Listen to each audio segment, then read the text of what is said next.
Hey, this is Buck Dharma of Blue Oyster Cult, and you're listening to the Sports Circus.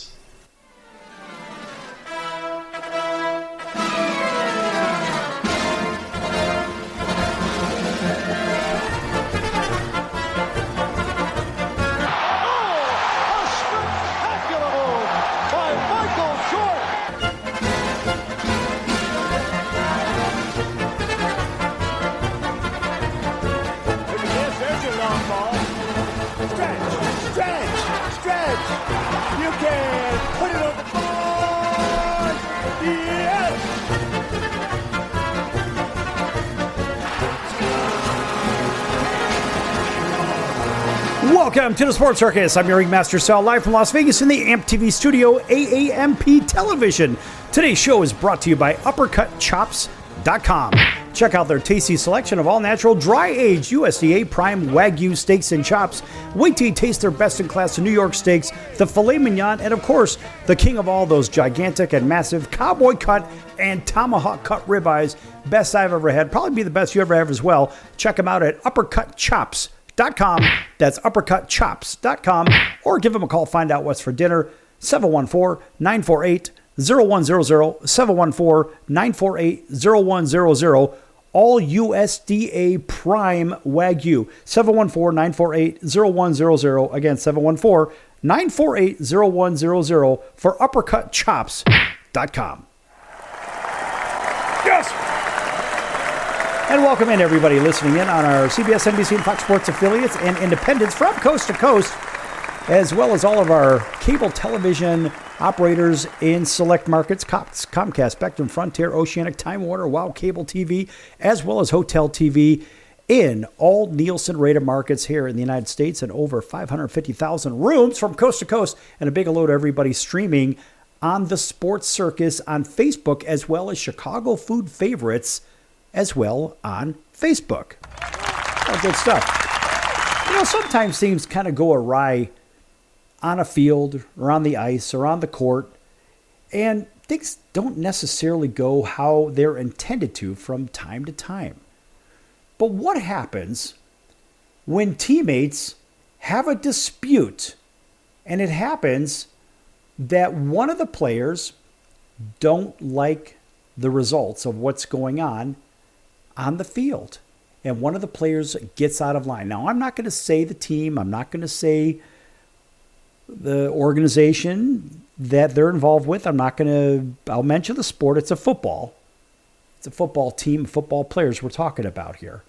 But imagine when things go a little bit sideways, because, you know, it does happen. Sport happens whether you like it or not, folks.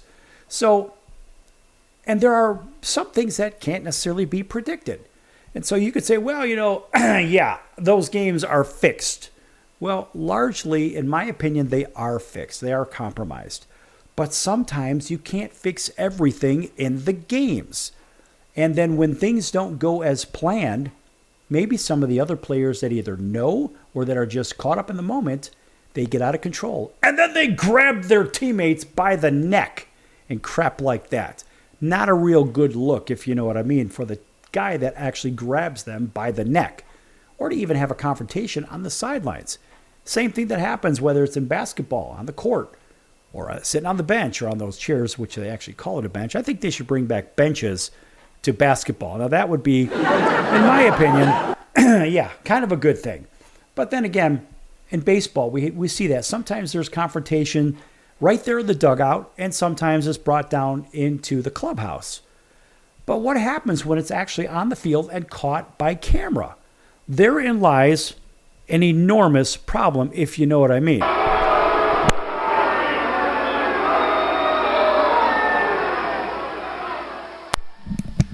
So you see, when these events happen on the sideline, it's never good for the cameras to catch it in the first place. It's really bad for the teammates to have dissension within the team itself, and then for the fans to see it, and then the media. Now, everybody these days is what?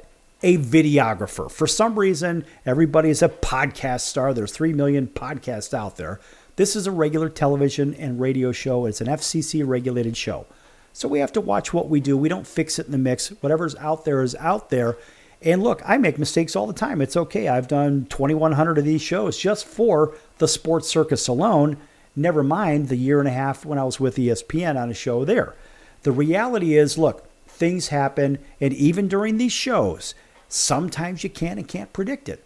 So how do you mitigate that? If the media catches it, like in this particular case with this particular player, the media caught it. And they say, well, that's not a good look for so-and-so and whatnot. And I don't care whether it's preseason, regular season, postseason. The reality is it should never happen. Never, ever happen. These are paid professionals. Act like it, if you know what I mean. But when they don't act like it, what happens? Right? And you ask yourself, well, what are the players supposed to do? Are they supposed to punch, and then eventually, right? Is that what's supposed to happen? Which, unfortunately, isn't really a good thing, because what does it do? The audience starts to boo, and then once they start to boo, then they leave, and the revenue goes up. So nothing good comes out of it. So you ask yourself, how do we make the audience applaud again and feel good about what's going on? Well, that is a very, very bumpy road, because you got to remember, the TV contracts are tied to this stuff. And do you think certain networks or whatnot want to promote violence in the first place? I mean, football already is sort of a form of controlled violence, but do you think they want the message to be sent that, hey, these are the athletes that we endorse and we want them fighting amongst one another? No, that's absolutely not what they're trying to do. And unfortunately, when they do that, it causes a bigger problem. Everybody loses money at some point down the road. So how do you mitigate that? Well, first of all, that's a matter of management. And that goes from the very top, from the ownership through the general manager, all the way down to the head coach for football in this particular case.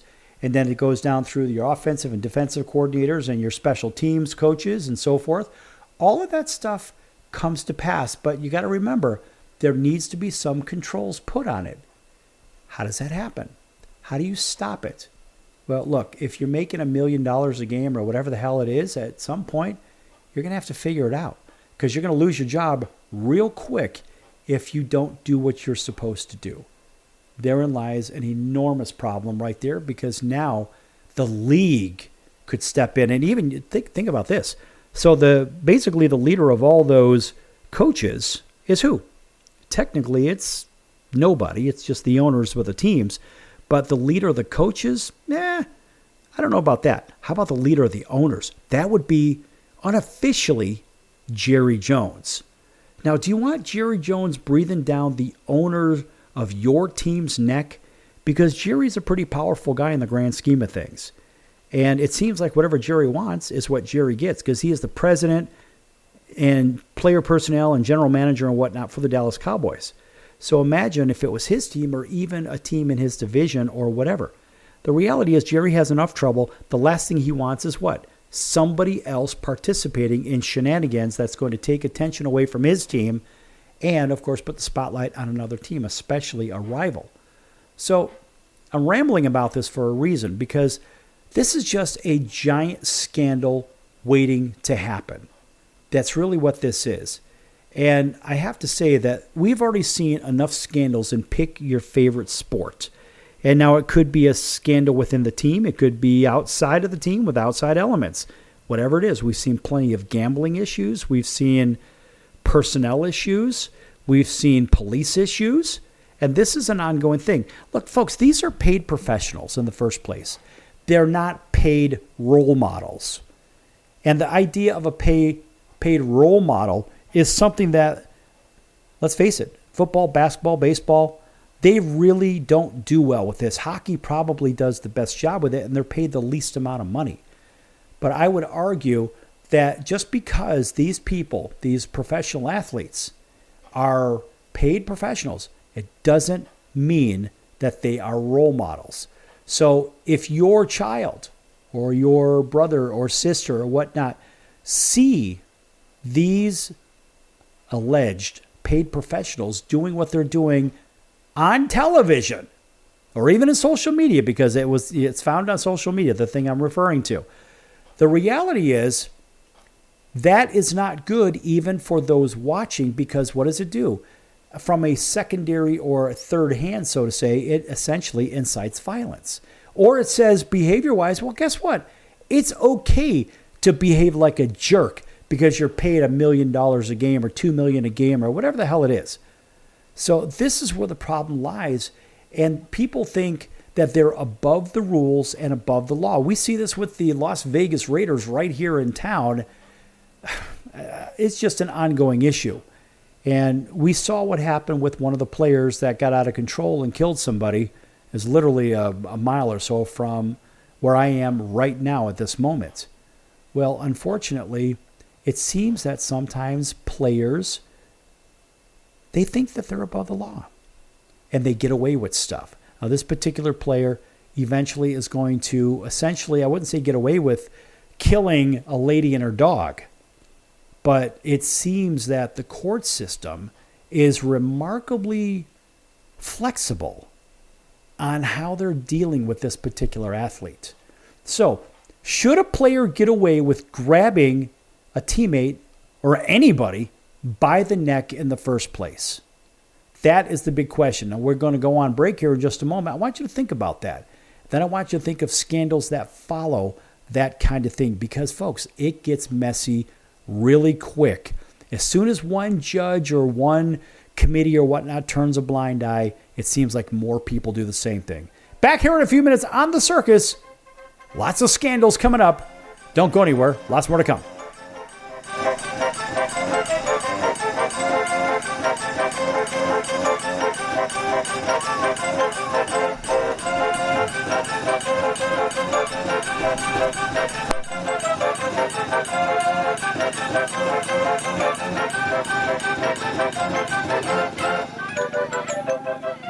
Attention business owners, you and your customers are listening to this right now. Face it, every business needs customers, even yours. The Sports Circus is a primetime nationally syndicated program that's carried on ABC, NBC, CNBC, and Westwood One News affiliates, plus CBS, Fox, and NBC sports affiliates across North America, with coverage from Hawaii to New York. Also, the Sports Circus is available to the 180 million subscribers on iHeartRadio, and the Sports Circus gets about 4 million website visitors per month, which could click through your website and bring sales. The Sports Circus provides great content featuring celebrity guests from sports and entertainment to our audience every weekday, which your company could greatly benefit from by increasing your visibility, foot traffic, eyeballs to your website, and calls from potential customers.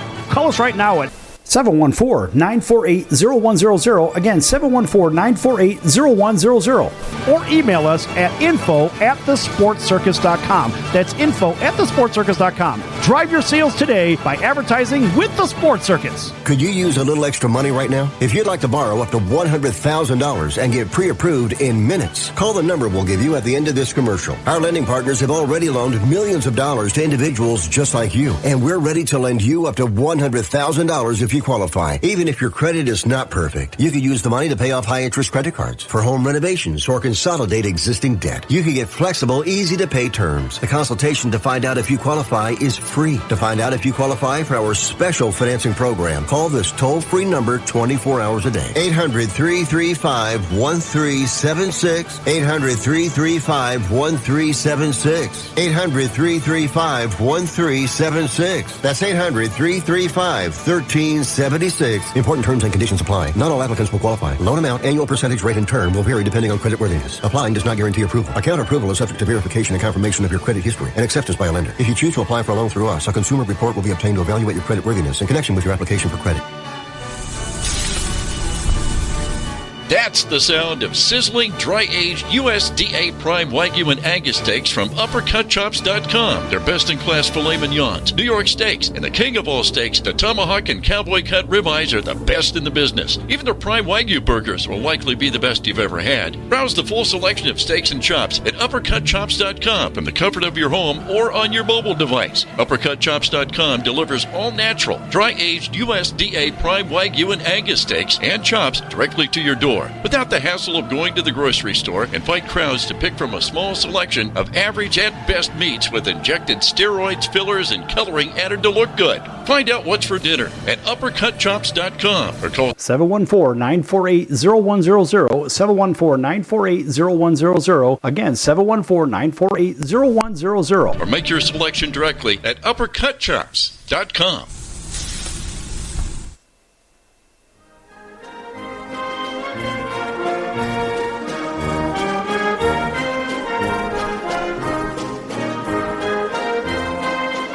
Welcome back to the Sports Circus. I'm Roy Firestone. Now it's time to throw it back to Sal.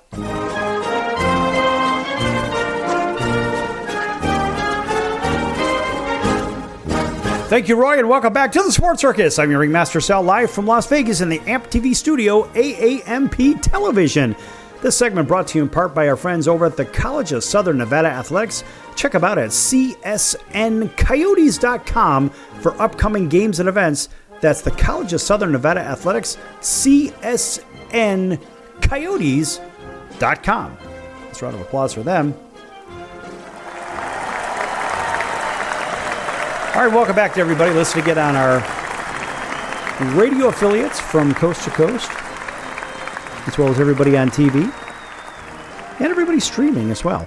Big welcome in everybody on WDJY 99.1 FM over in Atlanta. Big hello to our friends over in Auburn, Alabama. That's WAUD, the Atlanta Braves Radio Network, from Columbus, Georgia, all the way over to Montgomery.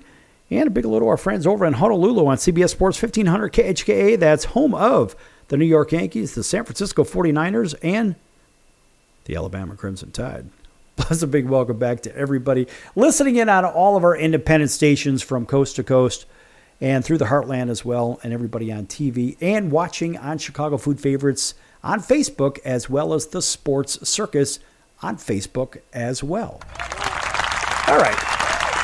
So I was carrying on in the last segment. It seemed to belabor it a little, but I didn't. And I was kind of making a point here.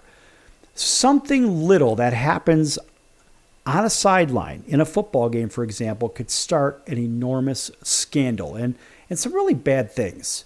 And we think of bad sportsmanship and bad examples of sportsmanship. And, you know, the bad examples of sportsmanship, I mean, look, this goes on.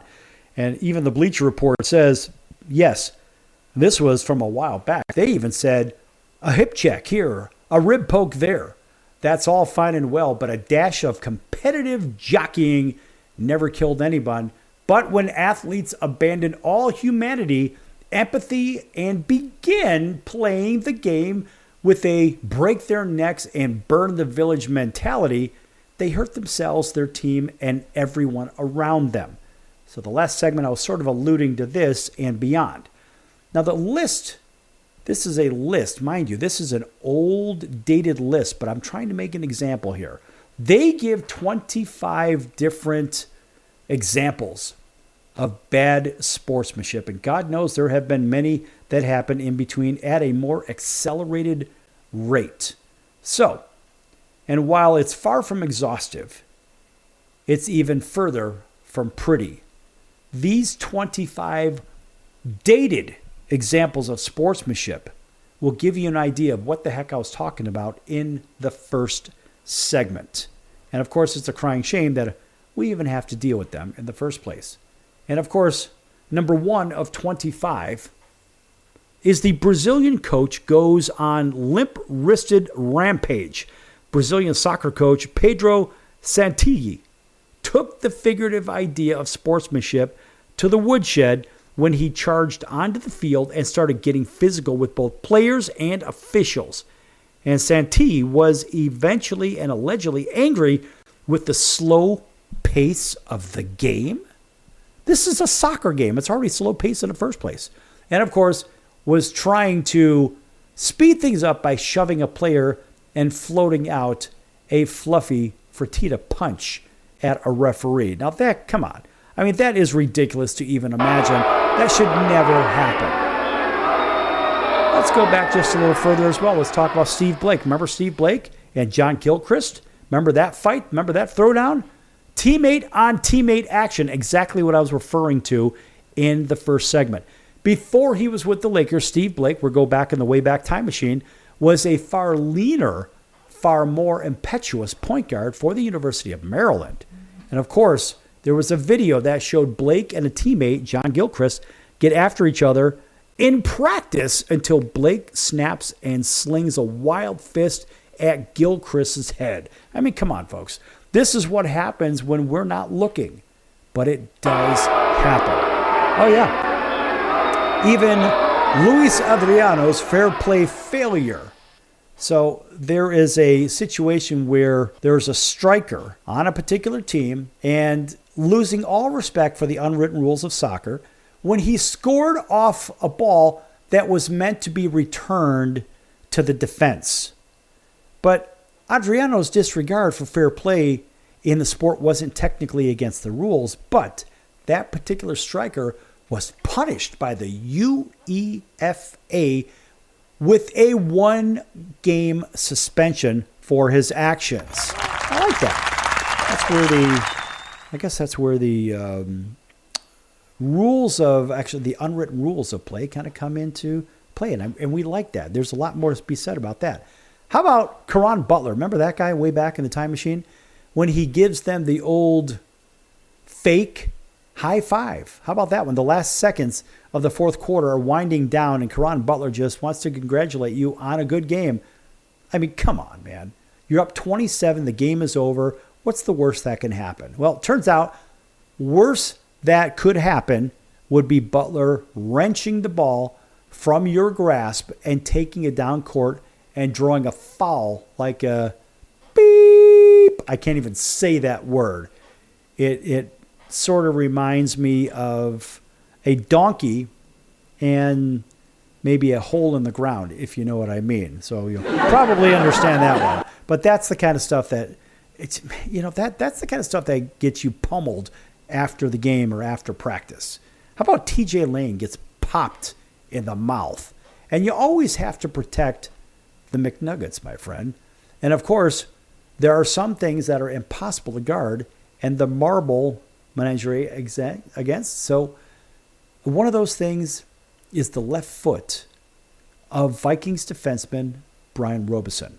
Robeson was caught on camera delivering a nasty kick stab into the groin of Packers TJ Lang way back many years ago, but people don't forget that stuff. In fact, and anything that involves delivering a purposeful direct shot to the skin bin, well, is a far cry from the founding principles of all sports. Believe it. How about Marshall Henderson? Too tall, too big, or biggest? Big bad Marshall Henderson at number 23 Ole Miss at that time came into unranked Auburn at that time and squeaked out the thinnest of wins. After which Marshall decided to turn on his douchey afterburners and mock the fans. How do you do that when you still got to get back to the bus, you still got to get back to your airplane and everything else, and guess what? Some really bad things could happen along the way.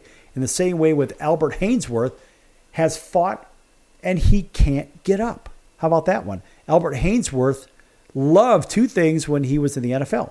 Showing up training camp overweight, because that's what he liked to do, seemingly, and making everybody angry. In fact, there was even a video that showed that it would appear that Hainsworth managed to do both of these things simultaneously by fighting his teammate during practice and not being able to get off his butt after being taken down in the first place. Now, sure, it was an extremely poor sportsmanship, but at least they were offering him water at the end. It's no Philly cheesesteak, but I'm sure he'd appreciate the gesture, if you know what I mean. So, and that also goes back to once upon a time, Dennis Rodman gave a photographer the boot. You may or may not remember that, but Dennis. When are you going to learn? Did you ever learn from this? I think he did. Dennis turned out to be a pretty good guy. Dennis Rodman was one of the fiercest competitors in NBA history, and no one man was going to get in between him and a rebound, even if that meant a harmless photographer who was just doing his job. But Dennis really didn't do anything wrong in there. He liked to dive after basketballs and crazy stuff. And Dennis was that guy that He wouldn't score a lot, but he would get you 20 boards every game. What about when Tom Brady went Kung Fu Panda? Now, of course, it was well known that the Patriots back in the day and the Ravens, they did not like each other very much. And even Tom certainly looked at it as he was looking to do some damage on the Ravens safety Ed Reed back in the day with a slide at the last seasons that they played one another in their AFC Championship game. And of course, it's also notable to point out that only Tom Brady could find the righteous indignation to turn something designed to safeguard quarterbacks into some sort of an attack maneuver. And then you had back in hockey, back in the day with Marty McSorley. And in my opinion, this guy was just a cheap shot artist. He did play for the Kings, and he was one of those tough guys. And Marty was a tough guy. He fought quite a bit. And that's when, he high-sticked Donald Brashear in the head.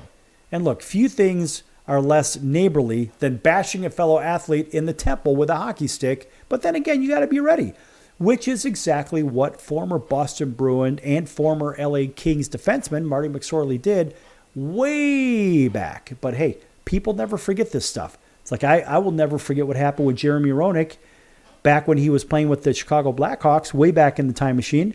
And when Darian Hatcher purposely knee-on-kneed him from the Dallas Stars and took Jeremy out, in his career, for the most part, he was never the same player. But back to Marty McSorley, of course, angry with the perennially a-hole-ish playing style of Donald Brashear, McSorley decided to chop timber and crack the Canucks enforcer upside the head with a stick. And, of course, that's a move that only it's legal if you're playing prison hockey or something of the sort. But guess what? In hockey, what do? Well, so you serve a couple bit of penalty and you come right back out. You drop the gloves and you fight and you get a 5-minute fighting and probably a 10-minute misconduct penalty. Anyway, back here in a few minutes. I'm not done with these yet. Back here in a few minutes on the circus. We have a little bit more bad sportsmanship coming up in the next segment, folks. Don't go anywhere.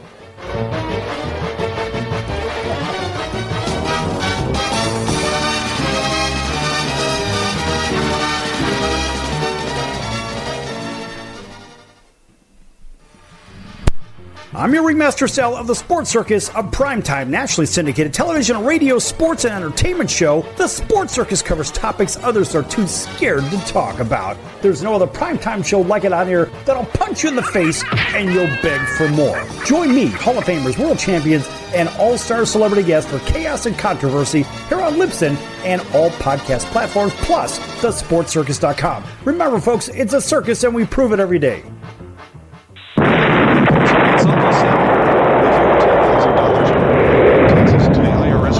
Don't worry. I've got important news that may help you negotiate a lower tax bill. In today's economy, the IRS has released a variety of new rules and is offering more flexible terms to help Americans looking to settle their IRS debt. If you apply today, we may be able to lift your wage garnishments and release a freeze on your bank assets or business. Our team of tax professionals can resolve your case and stop collection actions against you. Even if you've been audited or haven't filed a return in years, they can help. Call right now and find out if you qualify to settle your IRS debt for far less than what you owe. Pick up your phone right now and call us for a free $500 IRS tax review. Don't wait. Here's the number. Call right now. 800-950-2049. 800-950-2049. 800-950-2049. For the last time. That's 800-950-2049. I gotta barbecue your ass, molest!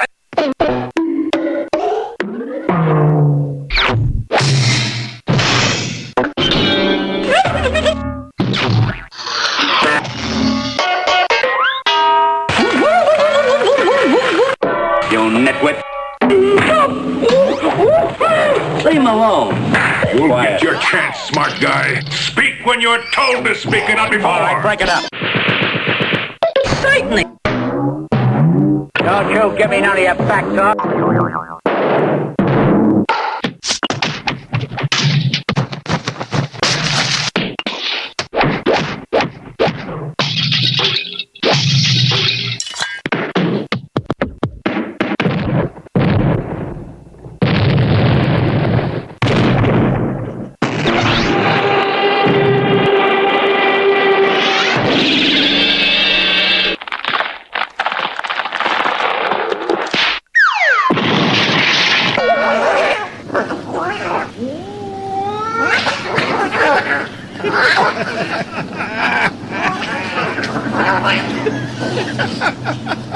That's ridiculous.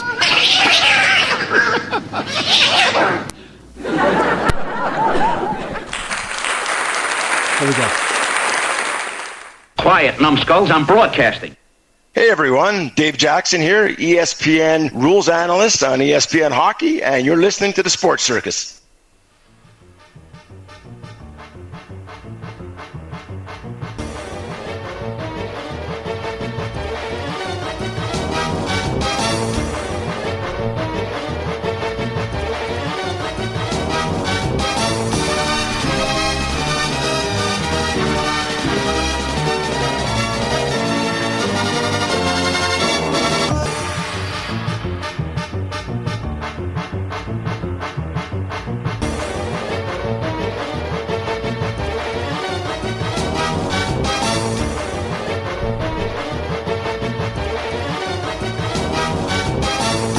Welcome back to the Sports Circus. I'm your Ringmaster Sal, live from Las Vegas in the AMP TV studio, AAMP Television. Folks, make sure you check out thesportscircus.com for our upcoming guests, our prior guests, or recorded shows, which are podcasts, and those are available on Apple, Amazon, Audible, Spotify, Pandora, and a host of others as well. Also, while you're at thesportscircus.com, make sure that you check out the store. Yes, we have a store. And guess what? Lots of great hats, hoodies, T-shirts, sweatpants, a shameless plug, of course, for the Sports Circus. Nonetheless, but there's lots and lots of great goodies there, even things for your office, such as coffee mugs and pillows and mouse pads and whatnot. Make sure you check that out at thesportscircus.com. All right, welcome back to everybody on TV and radio, everybody streaming. Big hello to our friends on Chicago Food Favorites on Facebook. Folks, if you've never seen the group, join the group. It's fun. It's free. I'm the administrator. Post your favorite recipes, your favorite restaurants, and anything you want to. Talk about food, maybe health tips or whatnot. That's Chicago Food Favorites on Facebook. Make sure you check it out, folks.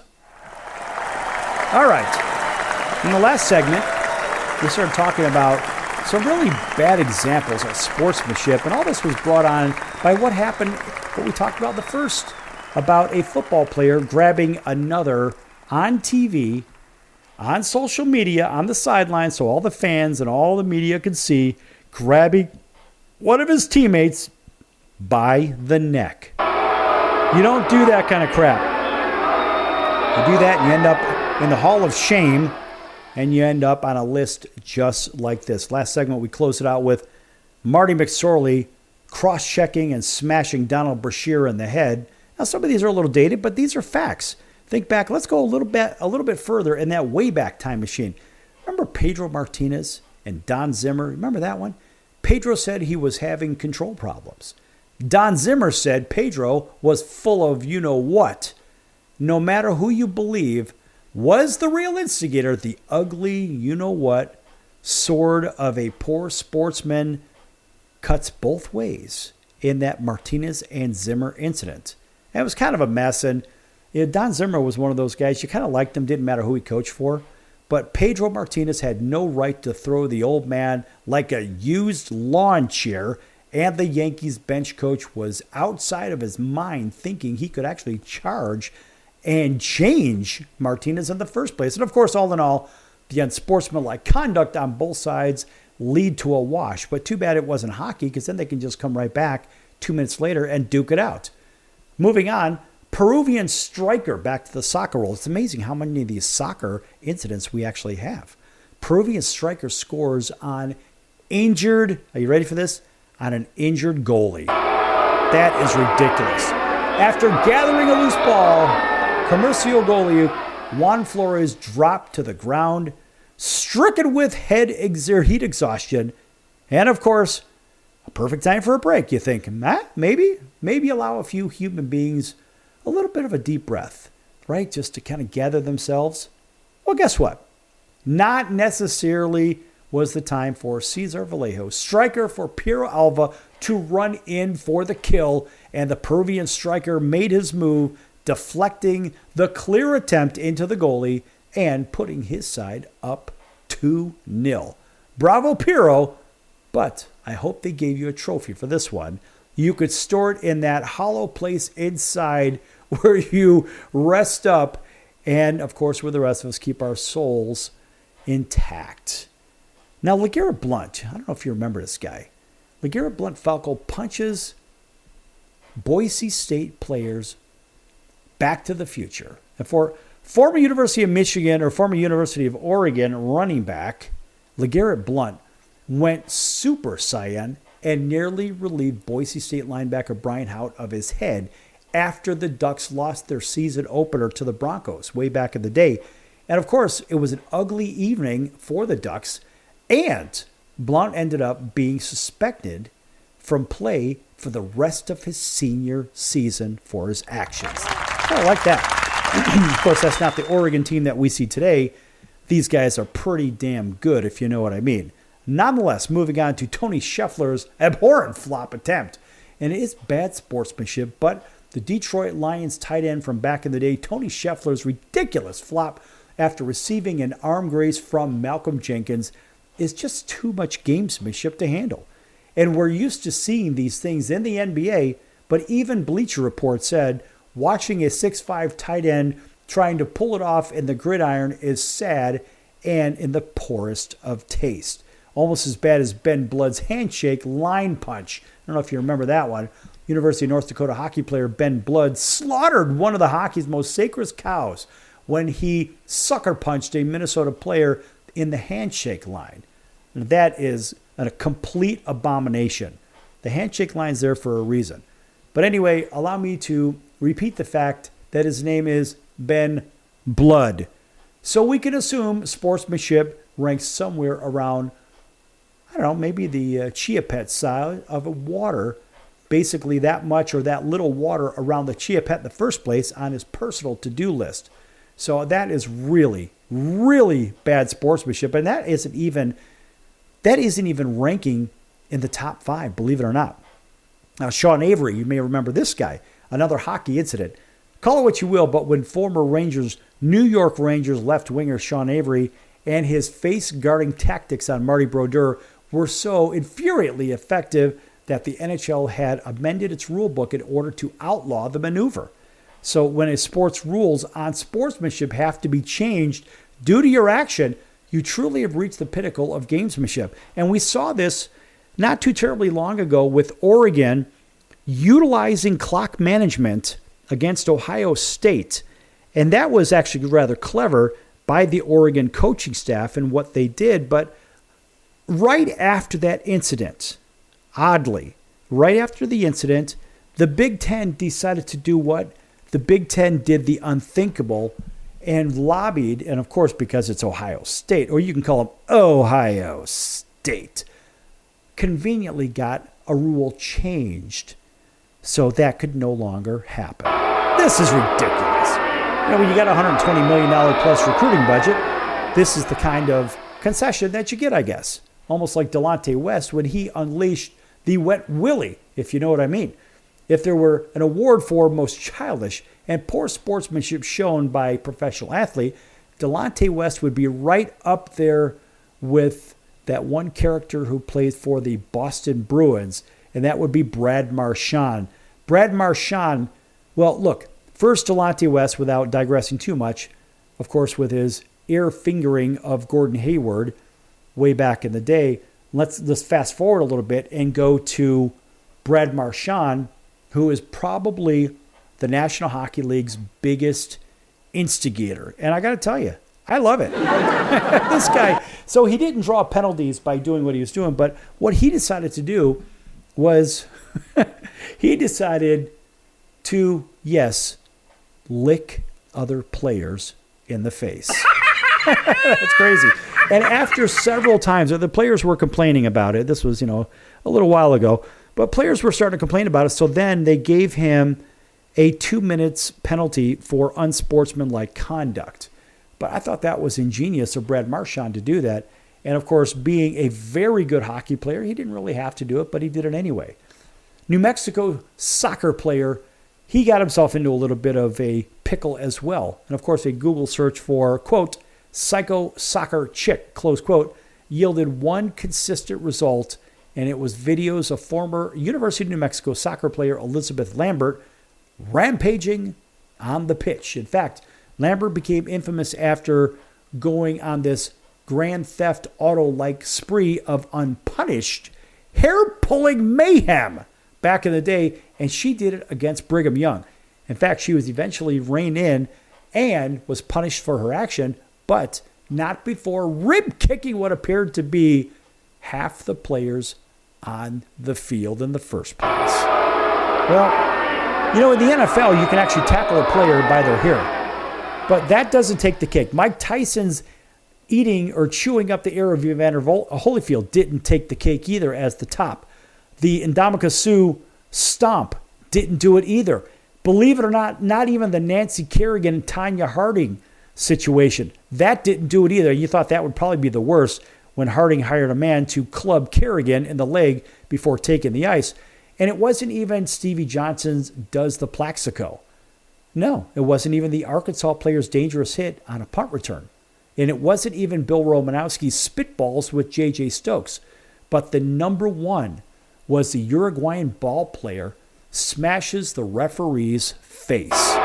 Pro basketball in Uruguay, or you can call it Uruguay, got more publicity than it ever asked for when Argentinian big man Elvis Boeing leveled an official with a sonic jaw cruncher. And of course, Boeing was banned from the league, and that was actually for life, for that punch, which in and of itself had enough force behind it to destroy the figurative idea of sportsmanship itself. And a tiny spot of sportsmanship does occur when they showed a video when the player's fanning the unconscious referee as he lay on the hardwood, which unfortunately didn't help him fix his shattered jaw. And that is what Bleacher Report says are the 25 biggest examples of poor sportsmanship. Back here with some scandals when we return. Lots more to come, folks. Don't go anywhere.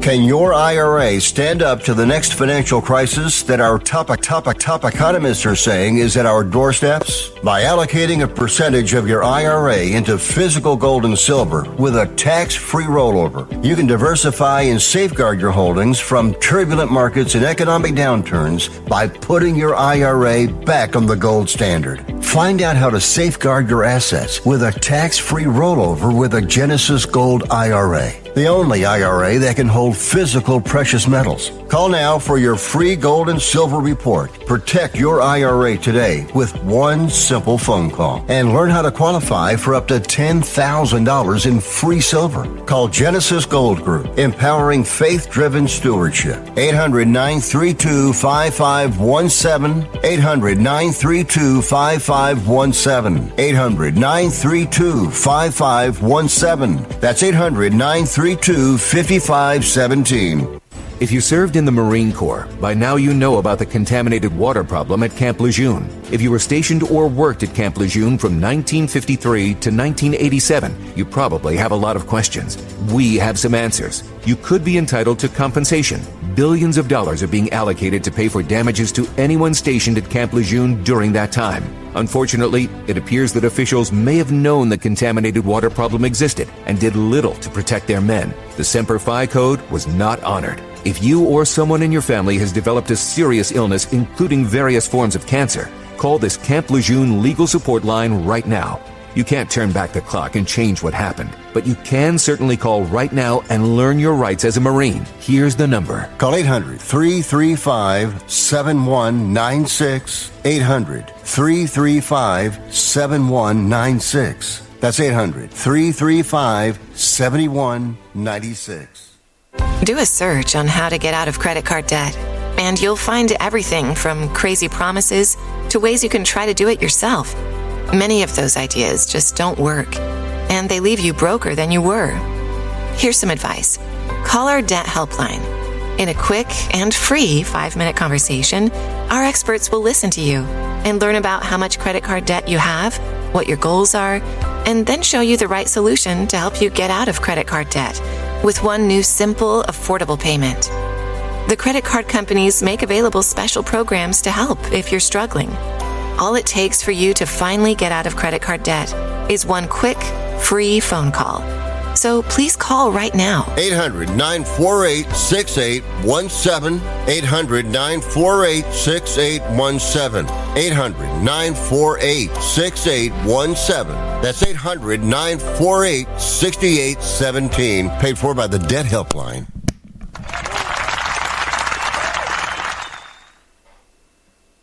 Hey everybody, this is Brian Urlacher. Welcome back to the Sports Circus.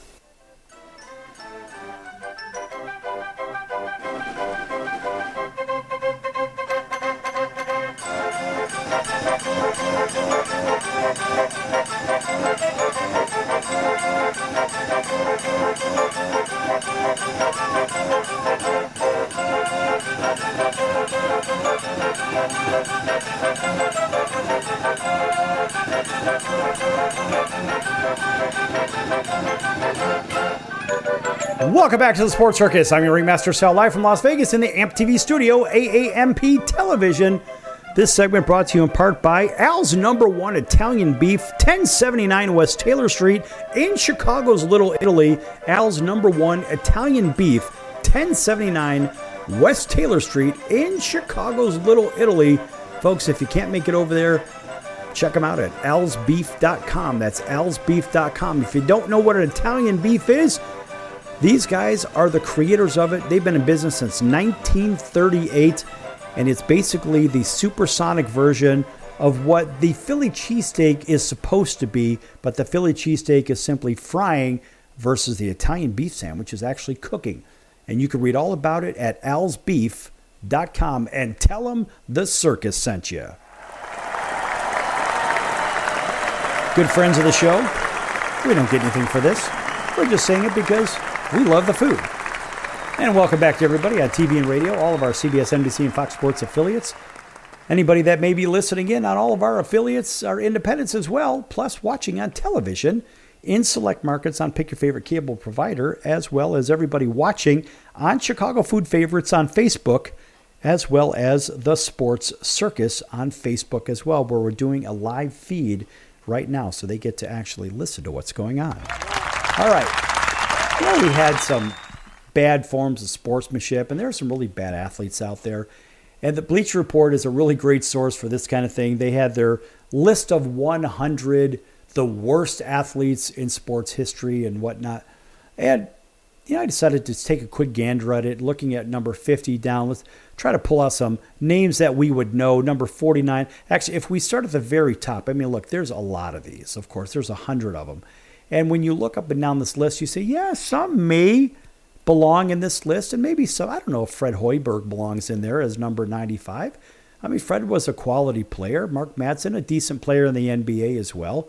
Cherokee Parks, maybe you do belong in there. I don't know. They got him at number 91. And I don't know. Some of these are just, I guess they were just reaching for something. When you start to get near the top 20 or top 15, top 10, you say, okay, Dickie Simpkins, number 90, number 79.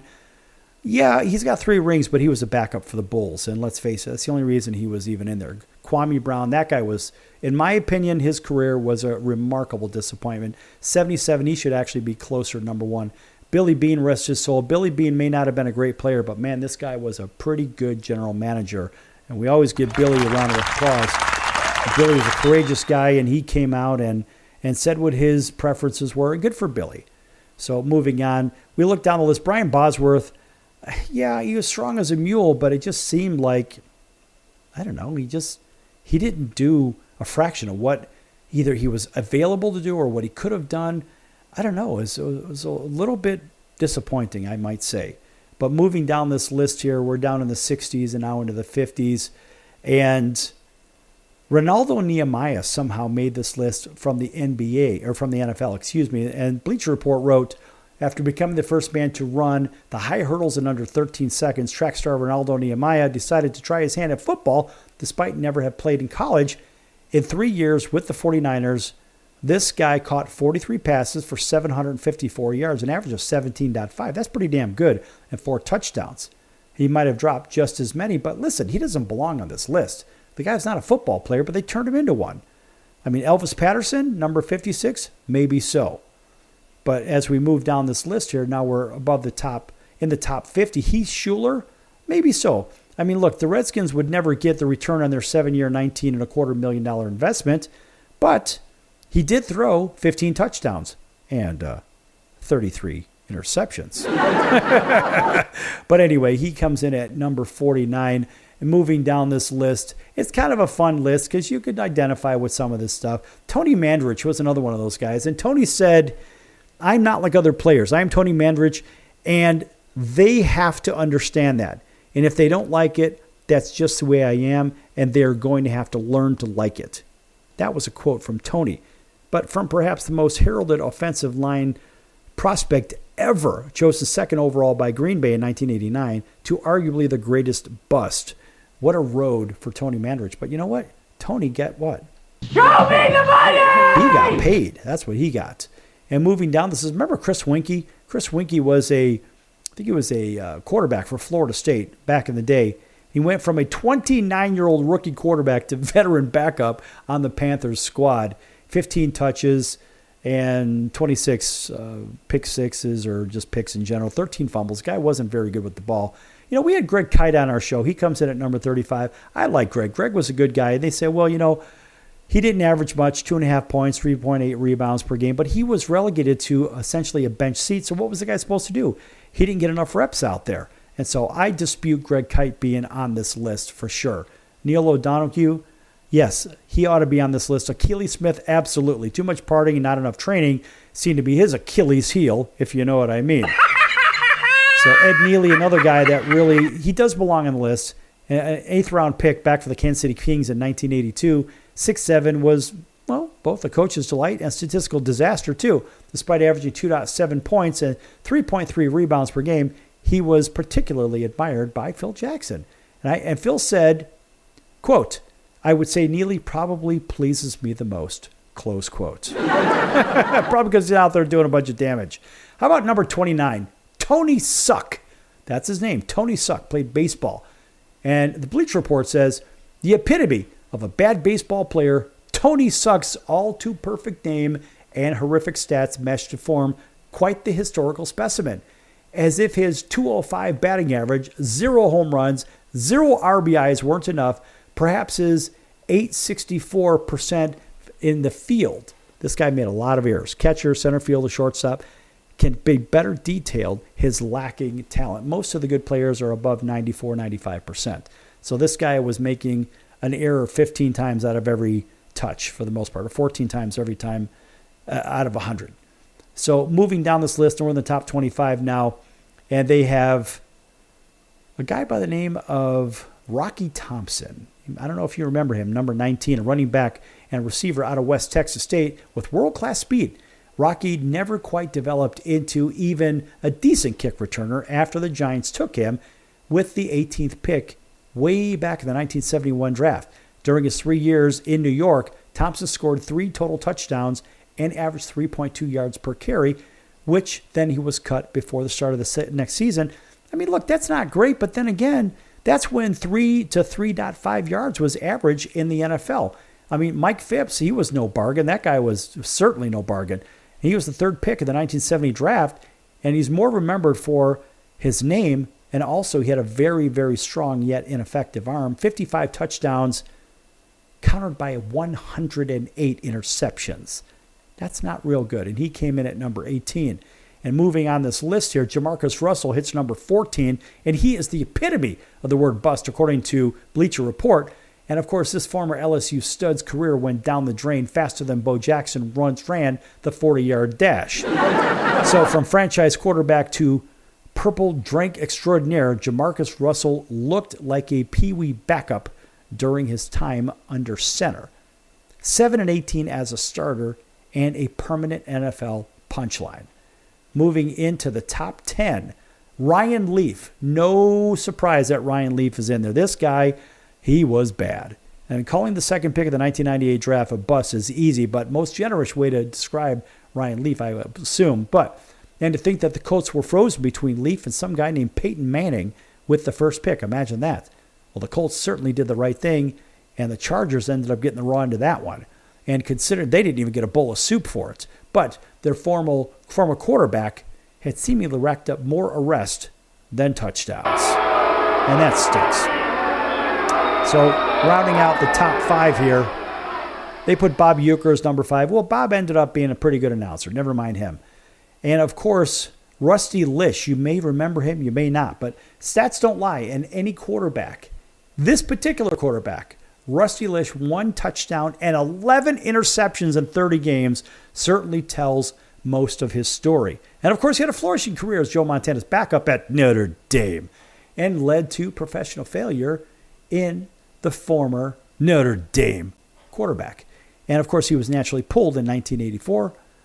Well, while playing for injured quarterback Jim McMahon and Steve Fuller, none for that other than running back Walter Payton. And the top 1 comes in, the worst athlete, which I don't agree with this. And we have something in baseball called the Mendoza line, right? And that's for Mario Mendoza. And that is sort of the, either you're hitting 200 or you're not. Well, that's just about covers the former infielder Mario Mendoza. His career became a benchmark for futility and the standard for mediocrity. Who else can say that? Well, recognize failure, of course, at its finest. So, I did mention scandal. I did mention scandals in sports. There's lots and lots of those. Of course, the Black Sox, everybody talks about the old Chicago Black Sox, the 1919 Fixed World Series. Yeah, that was kind of a big deal. That was a really big deal, to be honest with you, because Joe Jackson still isn't in the Hall of Fame, and he'll never will make the Hall of Fame. I don't think Pete Rose will either. I think the biggest scandal, it still comes to me, is the Tanya Harding, Nancy Kerrigan situation. This is probably the most unethical, unsportsmanlike, and disgusting moment in sports history. As you may recall, Tanya Harding and Nancy Kerrigan were both great skaters, rivals on the rink, but it was never suspected that they had less than full respect for one another. Yet in 1994, a man struck Kerrigan with a metal pole on her leg right before the U.S. Figure Skating Championships, and the video, I'm sure everybody's seen it. If you haven't, go watch it. It's kind of like watching a bad movie. You have to watch it again. The video is dreadful, with her crying and screaming, obviously in an unbelievable amount of pain. And of course, it wasn't suspected at all at first that Harding had anything to do with the attack. And she performed in the championships. Yet, amid suspicion, she came out and declared that Harding, her now ex-husband, and her bodyguard had conspired together and hired the man to break her leg. Oh, yeah. And of course, at first, Harding was banned from skating, but after threatening to sue them, they accepted her back. And in the following Olympics, Harding placed 8th as the rehabilitated Kerrigan secured a silver medal. Sort of a feel-good moment in sports, but can you imagine that? I mean, look, that is as bad as it gets.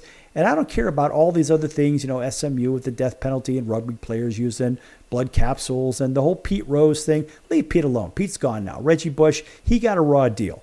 And Reggie's he's now on the right side of that and the money. And I think Reggie's going to get very, very wealthy from the wrong that was done to him.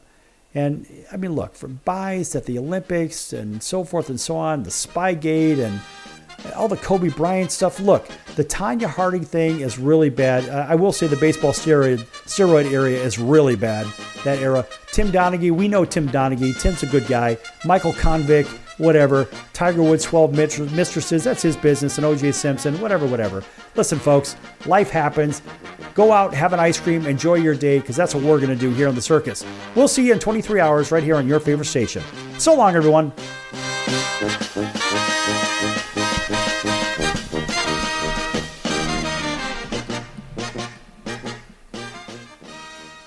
Can your IRA stand up to the next financial crisis that our top economists are saying is at our doorsteps? By allocating a percentage of your IRA into physical gold and silver with a tax-free rollover, you can diversify and safeguard your holdings from turbulent markets and economic downturns by putting your IRA back on the gold standard. Find out how to safeguard your assets with a tax-free rollover with a Genesis Gold IRA. The only IRA that can hold physical precious metals. Call now for your free gold and silver report. Protect your IRA today with one simple phone call and learn how to qualify for up to $10,000 in free silver. Call Genesis Gold Group, empowering faith-driven stewardship. 800-932-5517. 800-932-5517. 800-932-5517. That's 800-932-5517.